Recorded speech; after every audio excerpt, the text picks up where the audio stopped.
मुख्यमंत्री पुष्कर सिंह धामी का आज दिल्ली दौरा। केंद्रीय मंत्रियों से मुलाकात कर प्रदेश के लिए मांगेंगे मदद। कुछ सौगात देने का भी आग्रह कर सकते हैं सीएम। उत्तराखंड के मुख्यमंत्री धामी ने की घोषणा, अब सम्मान पेंशन होगा कुटुंब पेंशन का नाम।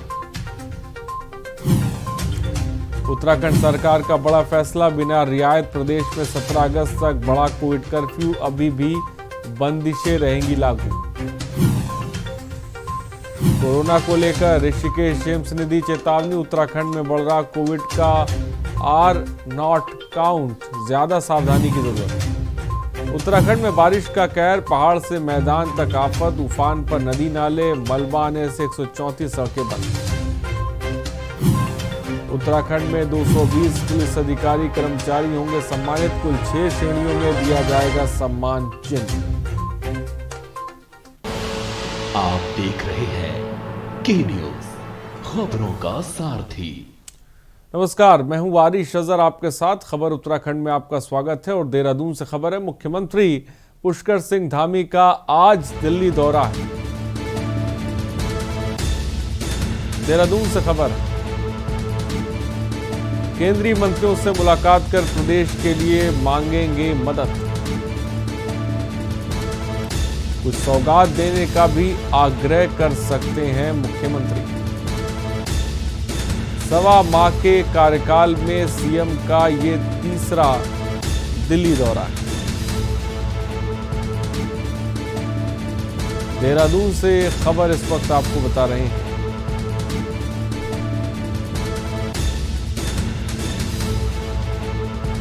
कुछ सौगात देने का भी आग्रह कर सकते हैं मुख्यमंत्री।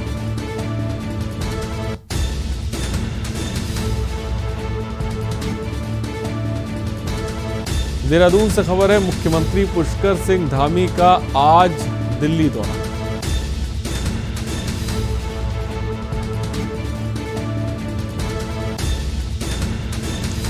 कुछ सौगात देने का भी आग्रह कर सकते हैं मुख्यमंत्री।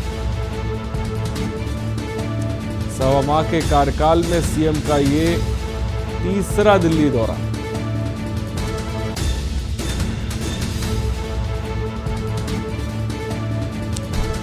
देहरादून से खबर इस वक्त आपको बता रहे हैं।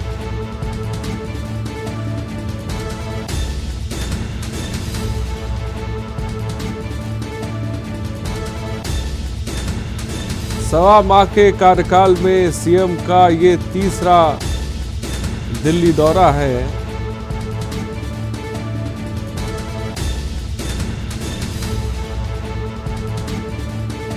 देहरादून से खबर इस वक्त आपको बता रहे हैं।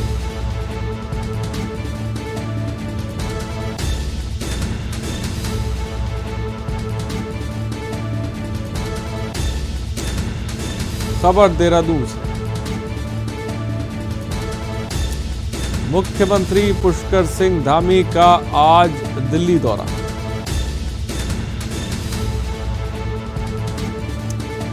केंद्रीय मंत्रियों से कुछ सौगात देने का भी आग्रह कर सकते हैं सीएम।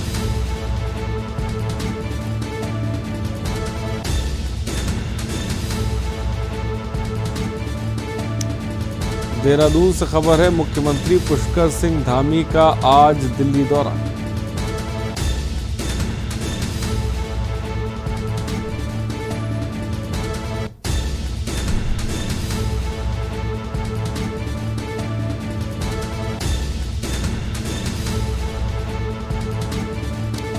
खबर इस वक्त आपको बता रहे हैं।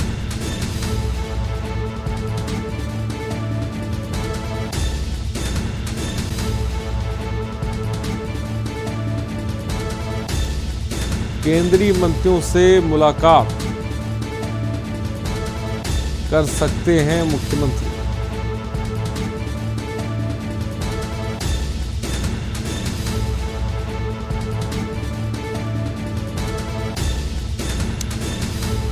अशोक कुमार हमारे संवाददाता इस खबर पे अधिक जानकारी के साथ जुड़ रहे हैं। अशोक, क्या जानकारी है आपके पास? मुख्यमंत्री का दिल्ली दौरा है, क्या कुछ जानकारी है?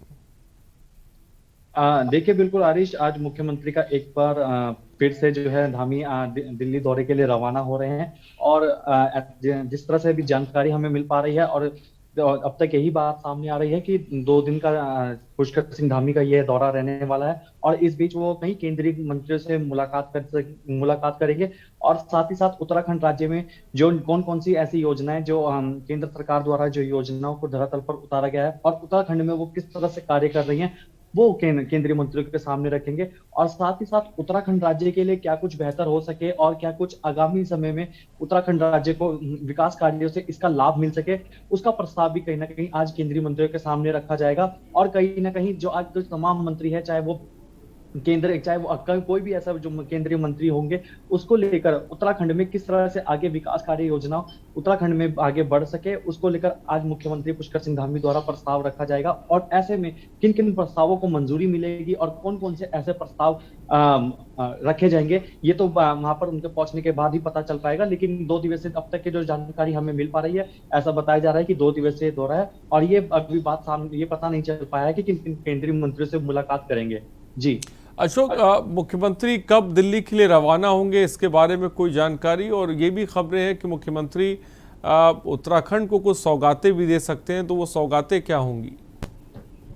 देखिए बिल्कुल आरिश, जैसे कि मैंने आपको बताया कि आज वो बीजेपी मुख्यालय में ई विकास संवाद कार्यक्रम में प्रतिभाग करेंगे। उस कार्यक्रम में प्रतिभाग करने के बाद जो वहां पर जो बूथ स्तर के जो कार्यक्रम होंगे, बूथ स्तर से आज वो सीधा सीधा संवाद करेंगे विकास कार्यों को लेकर, जिसके बाद वो दिल्ली के लिए रवाना होंगे। और तकरीबन अब तक जो समय पता चल पा रहा है, 1 से 1:30 बजे के आसपास वो वहां दिल्ली के लिए रवाना होंगे। और उसके बाद फिर वो वहां दिल्ली पहुंचकर जो है केंद्रीय मंत्रियों से मुलाकात करेंगे। हालांकि अब तक किन किन केंद्रियों से मुलाकात करेंगे और क्या कुछ उनको समय मिल पाएगा या किस टाइम उन्हें समय मिलेगा, इसकी जानकारी अब तक नहीं मिल पाई है।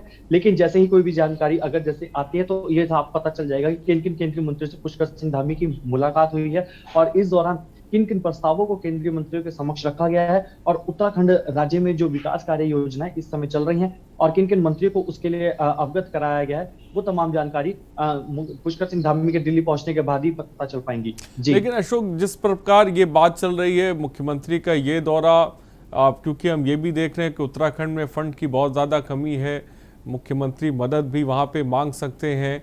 कई ऐसी बड़ी परियोजनाएं हैं जो उत्तराखंड में चल रही है, लेकिन कोरोना काल के मद्देनज़र देखा जाए तो ये भी महसूस किया जा रहा है कि उत्तराखंड में फंड की कमी के मद्देनज़र देखा जाए तो ये दौरा काफ़ी अहम है। देखिए बिल्कुल आरिश, ये महत्वपूर्ण सवाल है क्योंकि कहीं ना कहीं फंड को लेकर हमेशा से ही उत्तराखंड पर कहीं ना कहीं ये हमेशा से सवाल खड़े होते आए हैं, चाहे वो कोई सी भी सरकार रही हो। अगर चाहे हम बीजेपी की बात करें या इससे पहले कांग्रेस की बात करें, तो हमेशा से उत्तराखंड राज्य फंड के फाइनेंशियली तौर पर कहीं ना कहीं स्ट्रॉन्ग नहीं दिखाई दिया यहाँ पर। तो कह सकते हैं कि आज जिस तरह से हम पुष्कर सिंह धामी वहां जा रहे हैं और जो विकास कार्य की जो योजनाएं इस समय चल रही हैं, उसको लेकर कहीं ना कहीं फंड को लेकर भी यहाँ पर बात रखी जा सकती है, एक प्रस्ताव उनके सामने यहाँ पर रखा जा सकता है। तो साफ तौर पर ऐसा कहा जा सकता है कि कहीं ना कहीं एक केंद्रीय ये जो मुलाकात है बहुत खास साबित हो सकती है। और उसको जो फंड को लेकर किस तरह से मैनेज किया जाए, किस तरह से जो प्रस्ताव उनके आगे रखा जाए और उसको कितनी अनुमति मिलेगी, कौन से क्षेत्र में की अनुमति मिलेगी और किस में कितना फंड उनको प्राप्त हो पाएगा ठीक है अशोक, फिलहाल जानकारी के लिए बहुत बहुत शुक्रिया, लेकिन आप बने रहिए हमारे साथ। तो कुछ सौगात देने का भी आग्रह सीएम कर सकते हैं। 1.25 माह के कार्यकाल में सीएम का ये तीसरा दिल्ली दौरा। देहरादून से खबर बीजेपी मुख्यालय में बढ़ते विकास कार्य की समीक्षा, विकास की बात बूथ के साथ के अंतर्गत कार्यों की जाएगी समीक्षा। खबर इस वक्त आपको बता रहे हैं ई विकास संवाद के माध्यम से कार्यों की समीक्षा होगी।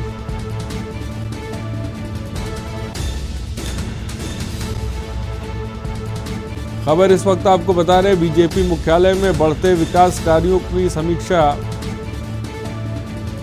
विकास की बात बूथ के साथ के अंतर्गत कार्यों की समीक्षा की जाएगी। ई विकास संवाद के माध्यम से कार्यों की समीक्षा होगी। सीएम पुष्कर सिंह धामी कार्यक्रम में प्रतिभाग करेंगे।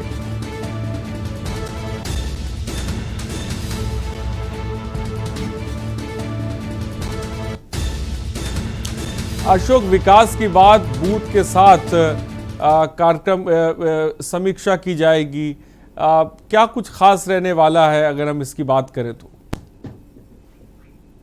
देखिए, बिल्कुल आयुष जी, आपको यहाँ पर बताना चाहूंगा कि उत्तराखंड में अभी जो विकास कार्य चल रहे हैं, आज उसी को लेकर मुख्यमंत्री पुष्कर सिंह धामी और बीजेपी प्रदेश अध्यक्ष मदन कौशिक आज तमाम जो बूथ स्तर हैं उनके कार्यकर्ताओं के साथ सीधा सीधा ई विकास संवाद के माध्यम से संवाद करने जा रहे हैं। और इस समय जो योजनाएं जो चल रही हैं प्रदेश में और बूथ स्तर पर उसका सीधा सीधा जनता तक वो कैसे पहुंच रही हैं, उसको लेकर कहीं ना कहीं उसको लेकर आज एक समीक्षा करेंगे। और इस दौरान जो जो योजनाओं को कि अभी तक जिन जिन कार्यकर्ताओं को अभी तक प्रशिक्षित किया गया है, वो जनता तक इसका कैसे लाभ पहुंचा रहे हैं और जनता को इसका किस तरह से लाभ हो रहा है, उसका आज उसकी यहाँ पर आज समीक्षा होने जा रही है। चाहे उसमें हम बात करें मुख्यमंत्री स्वरोजगार योजना है, मुख्यमंत्री वात्सल्य योजना है, महालक्ष्मी किट वितरण की जो योजना है लगातार इस समय जो चल रही है, वो सीधा सीधा कैसे लोगों तक पहुंच रही है और इसको जनता को इसका कितना लाभ मिल रहा है, वो यहाँ पर देखने वाली बात होगी। क्योंकि हाल ही में जिस तरह से अभी 5 अगस्त को जिस तरह से एक अभियान चलाया गया है बीजेपी संगठन द्वारा, जिस अभियान का नाम है राष्ट्रीय स्वास्थ्य स्वयंसेवक अभियान, क्योंकि जिस तरह से हम लगातार देख रहे हैं कोरोना की तीसरी लहर को लेकर लगातार आशंकाएं तेज होती जा रही है। विशेषज्ञों द्वारा लगातार ऐसा बताया जा रहा है कि तीसरी लहर कभी भी किसी भी समय दस्तक दे सकती है। तो ऐसे में बीजेपी सरकार द्वारा एक ये अभियान जो चलाया गया है, संगठन द्वारा जो अभियान चलाया गया है, कह सकते हैं कि कहीं ना कहीं बहुत ही महत्वपूर्ण है। क्योंकि इसमें राष्ट्रीय स्वास्थ्य स्वयंसेवक अभियान में तकरीबन 25,000 ऐसे कार्यकर्ता है और जिनको प्रशिक्षित किया गया है। और सबसे पहले 6 अगस्त से जब ये प्रशिक्षण कार्यक्रम शुरू हुआ था और इस कार्यक्रम में सबसे पहले प्रदेश स्तर पर, इसके बाद जिला स्तर और फिर मंडल स्तर पर यहाँ पर जो तमाम कार्यकर्ताओं को प्रशिक्षित किया गया और आज वो तमाम कार्यकर्ताओं को जो प्रशिक्षण है वो पूरा हो चुका है और बूथ स्तर पर रहकर अब जनता को किस तरह से जागरूक कर रहे हैं और सुविधा किस तरह से उन तक पहुंचाई जाएगी। और क्योंकि कोरोना काल के दौरान कहीं ना कहीं हमने जिस तरह से देखा, दूसरी लहर में खुद बीजेपी नेताओं का जिस तरह से ये बात कहना था कि कोरोना की दूसरी लहर में तैयारियां पूरी नहीं थी और ऐसे में अब तीसरी लहर के दौरान जिस तरह से आशंका डेल्टा प्लस वेरिएंट को लेकर अशोक, जिस तरह से मुख्यमंत्री हम देख रहे हैं कि दिल्ली दौरे पर भी वो जाने वाले हैं, इधर समीक्षा भी कर रहे हैं, चुनाव भी नजदीक है, वक्त भी कम है, तो क्या माना जाए मुख्यमंत्री पूरी तरह से एक्टिव मोड में आ गए हैं क्योंकि वक्त कम है और परफॉर्मेंस ज्यादा देनी है? देखिए, बिल्कुल यहाँ पर आयुष, ये बात तो सही है कि वक्त बहुत ही कम है। अब से 4 से 5 महीने का कुछ वक्त रह गया है विधानसभा चुनाव में और ऐसे में कह सकते हैं कि अभी पुष्कर सिंह धामी के सर पर जो है कह सकते हैं कि कांटों का एक ताज है। और लगातार जिस तरह से वो जब उन्होंने मुख्यमंत्री पद की कमान संभाली और उसके बाद लगातार वो एक्शन मोड में दिखाई दी, या चाहे फिर वो कह सके कि बेलगाम होती नौकरशाही को लेकर, क्योंकि आते ही उन्होंने जिस तरह से हमने देखा था मुख्य सचिव का जिस तरह से तबादला किया और उसके बाद से कई IAS IPS अधिकारियों में उनके फेरबदल किए गए और कई ऐसी योजनाओं को धरातल पर उतारा गया। और साफ तौर पर एक महत्वपूर्ण निर्देश ये भी दिया गया कि जिले में, प्रदेश के कोई भी ऐसा एक जिला हो जिसमें अगर किसी भी जिले में अगर कोई भी परेशानी अगर आ रही है तो उसका निस्तारण जिले में रहकर ही किया जाए।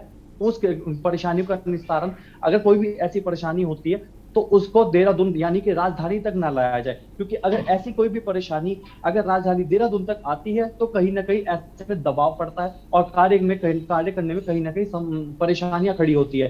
तो कहीं ना कहीं ऐसे में ये कड़ा निर्देश, बहुत ही महत्वपूर्ण निर्देश भी आज हम इसको यहाँ पर कह सकते हैं कि निस्तारण करने का जो समस्या का निस्तारण है वो जिला स्तर पर ही रहकर किया जाए। क्योंकि जाहिर सी बात है अगर कोई भी परेशानी जिले से फिर अगर यहाँ राजधानी में आती है तो जाहिर सी बात है दबाव भी कहीं ना कहीं बढ़ेगा। बड़ी बात अशोक आपने कही, साफ तौर पे मुख्यमंत्री एक्टिव मोड में नजर आ रहे हैं। एक तरफ तो वो ये संवाद करेंगे विकास कार्यों के बारे में, जिसे कह सकते हैं कि समीक्षा बैठक को जानकारी लें। बहुत बहुत शुक्रिया अशोक हमसे जुड़ने के लिए और तमाम जानकारी देने के लिए। और दूसरी तरफ जैसा कि हमने आपको बताया, दिल्ली दौरे पर भी मुख्यमंत्री रहेंगे, जहां पर वो कई बैठकों में शामिल होंगे और उम्मीद ये की जा सकती है कि उत्तराखंड को सौगात भी देंगे।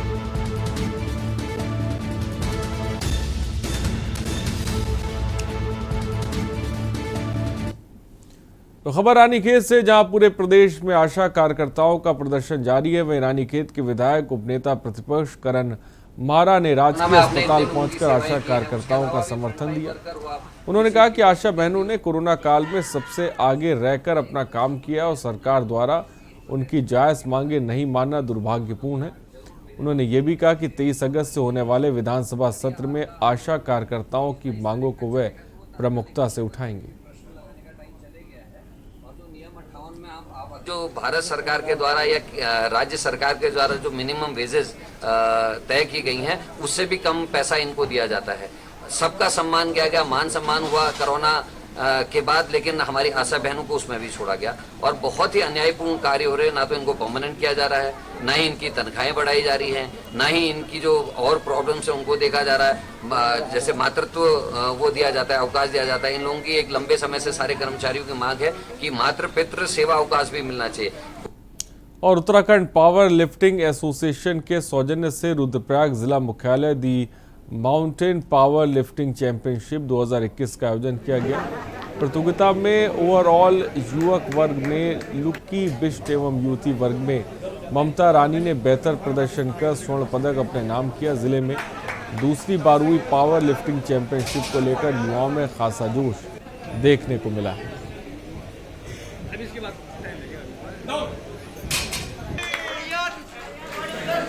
तीसरी बार आयोजित की गई चैंपियनशिप की प्रतियोगिता पावर लिफ्टिंग चैंपियन में लकी और ममता को स्वर्ण मिला।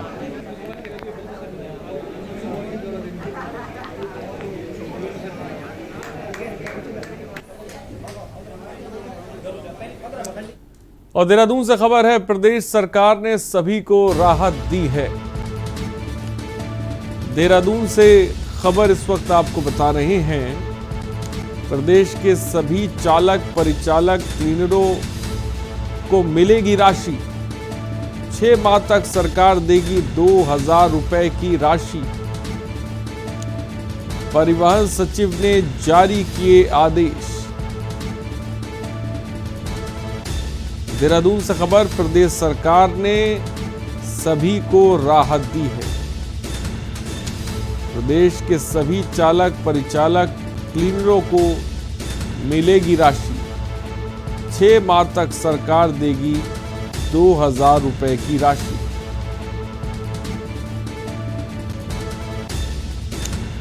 परिवहन सचिव ने जारी किए आदेश।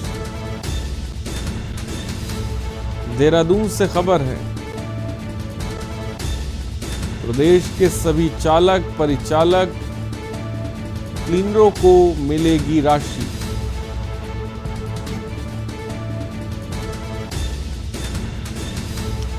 परिवहन सचिव ने आदेश जारी किए।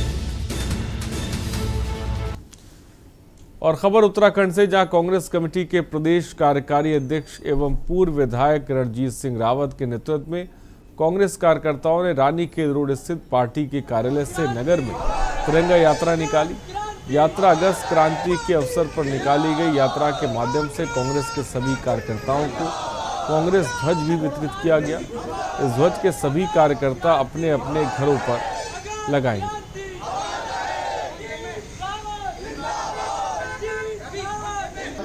अंग्रेजों भारत छोड़ो का जो नारा 1942 में 9 अगस्त को गांधी जी ने बॉम्बे से दिया था पूरे देश को, क्विट इंडिया मूवमेंट के नाम से जिसे हम जानते हैं, उसकी वर्षगांठ है। तो उसे प्रदेश कांग्रेस कमेटी ने आज झंडा तिरंगा यात्रा के रूप में मनाने का निर्णय लिया है और आज के दिन हम अपने कार्यकर्ताओं को झंडा भी सौंपेंगे ताकि वो अपने घरों पर जाके झंडे को लगाएं। और कृषि मंडी खटीमा में भारतीय किसान यूनियन का सम्मेलन आयोजित किया गया, जिसमें उधम सिंह नगर जिले के नानकमता, सितारगंज, रुद्रपुर, किच्चा और खटीमा के किसानों ने आयोजित किसान सम्मेलन में शिरकत की। भारतीय किसान यूनियन के अध्यक्ष गुरुसेवक सिंह के नेतृत्व में किसानों ने कहा कि 3 काले कानून के खिलाफ जिले के सभी किसान आज इकट्ठा हुए हैं, जिसको लेकर मंथन किया गया। तो किसान सम्मेलन का आयोजन खटीमा से खबर। लगातार जो किसान जो है वो कर्जे के नीचे डूबता जा रहा है। आज किसान की ये स्थिति हो गई है कि अपनी ज़मीनें बेचने पे मजबूर हो रहा है और ज़मीनें भी नहीं बिक रही होंगी और वो हर तरीके से जलील हो रहा है। आज का मकसद हमारा यही है कि अब जो है हम गांव-गांव ब्लॉक जाके किसानों को एकजुट करेंगे, एक बैनर तले लाएंगे। उनसे हमारी यही अपील रहेगी कि आप किसी भी सरकार का झंडा मत उठाओ। हम वोट उसको करेंगे जो सरकार किसानों के लिए काम करेगी। खबर लक्सर से, जहां कानपुर में कोविड का पहला टीका लगे बिना युवक को टीकाकरण का ऑनलाइन प्रमाण पत्र भेजे जाने के मामले में सीएससी के अधीक्षक ने विभागीय साइट हैक कर डाटा चोरी किए जाने की बात कर रहे हैं। वहीं उत्तराखंड का ये एक पहला मामला सामने आया जहां बिना टीकाकरण ही मोहित नाम के व्यक्ति को प्रमाण पत्र दे दिया गया। मोहित ने इसकी शिकायत प्रधानमंत्री पोर्टल के समक्ष अधिकारियों से की है। वहीं शिकायतकर्ता ने बताया कि टीकाकरण में बड़े पैमाने पर घोटाला हो सकता है।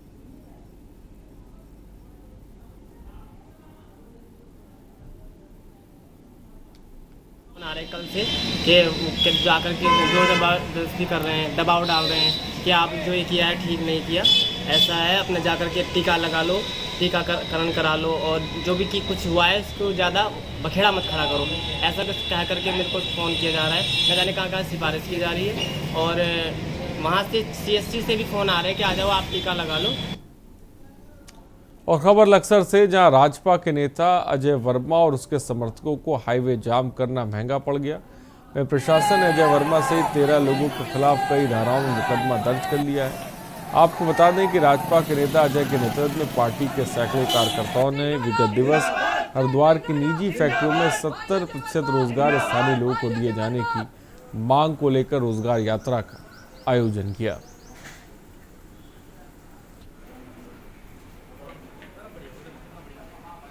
लक्सर से खबर, नेताओं पर मुकदमा दर्ज हुआ है। राजपा के नेताओं ने जाम लगाकर हंगामा किया है।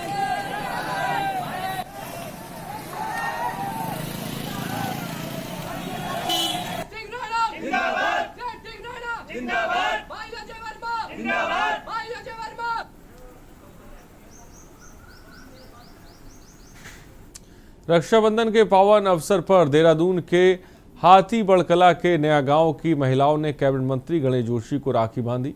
इस दौरान कार्यक्रम में बड़ी संख्या में महिलाएं पहुंची। वहीं सांस्कृतिक कार्यक्रमों का भी आयोजन किया गया। इस दौरान कैबिनेट मंत्री गणेश जोशी ने सभी बहनों का धन्यवाद अदा करते हुए कहा कि वे मंत्री, विधायक या राजनेता बनकर जनता की सेवा नहीं करते, बल्कि वे भाई, बेटा और परिवार के सदस्य की तरह जनता की सेवा में लगे रहते हैं। अंतर बढ़ता है कि आप ही का प्यार है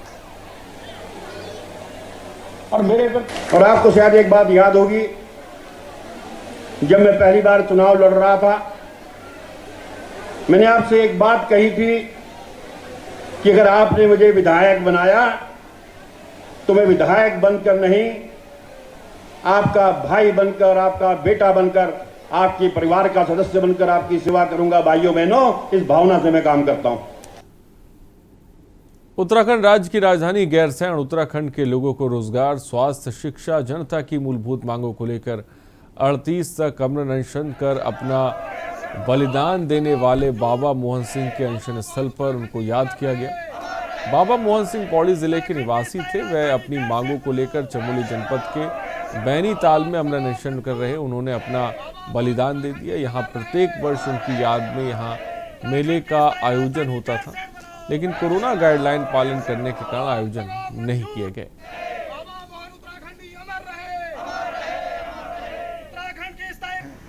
दुर्भाग्य से पिछले साल और इस साल कोविड की गाइडलाइन के चलते हम मेले का आयोजन नहीं करा पाए, इसका हमको बड़ा दुख है। और आज बाबा मोहन उत्तराखंडी के शहादत दिवस पर शहीद स्मृति बैनीताल विकास समिति के द्वारा श्रद्धांजलि का कार्यक्रम किया गया था। और निश्चित रूप से बाबा मोहन उत्तराखंड के त्याग और बलिदान को याद करते हुए उनकी जो तमाम सारी मांगें रही हैं, उसके साथ हम अपने आप को जोड़ते हुए इस क्षेत्र के विकास के बिंदुओं को लेकर प्रतिवर्ष अपनी शहादत दी थी। तो निश्चित तौर पर हम लोग सारे उत्तराखंड के लोगों का फर्ज बनता है कि हम बाबा को अपने श्रद्धांजलि अर्पित करें। और हर वर्ष यहाँ पर क्योंकि मेला लगता है यहाँ पर बाबा की स्मृति में, हमारे इस बार कोरोना काल के चलते जो है यहाँ पर मेला नहीं हो पाया, लेकिन हम लोग हर वर्ष जो हमारी बेनताज जो बाबा मोहन सिंह उत्तराखंडी स्मारक मेला समिति है, उसके हमारे जो आदरणीय अध्यक्ष जी हैं, हमारे वीरेंद्र मेघवाल जी हैं जो इसके वो हैं, तो और सीधे आपको दिल्ली लेके चलते हैं जहां पर संसदीय बोर्ड की अहम बैठक चल रही है, जिसमें आप प्रधानमंत्री नरेंद्र मोदी को इस वक्त देख रहे हैं और अहम बैठक है ये। जेपी नड्डा साहब हैं, राजनाथ सिंह रक्षा मंत्री आपके सामने हैं और ये बैठक कई मायनों में अहम हो जाती है। राजनीतिक लिहाज से भी ये काफ़ी अहम बैठक मानी जा रही है। ये 2 दिवसीय बैठक है जिसमें प्रधानमंत्री नरेंद्र मोदी संवाद करेंगे, संबोधित भी करेंगे, आगे के चुनाव की रणनीति भी वो बताएंगे और साथ ही साथ उन तमाम योजनाएं जो सरकार की चल रही उसको ज़मीन तक कैसे पहुंचाना है, इसके बारे में भी प्रधानमंत्री बताएंगे। तो संसदीय दल की बैठक शुरू हो गई है, जिसके बारे में थोड़ी देर पहले हमारे ब्यूरो चीफ अमित दुबे ने बताया था कि ऑफिशियल तौर पर ये बैठक शुरू हो गई और खबरों में इतना ही। बने रहिए हमारे साथ। नमस्कार।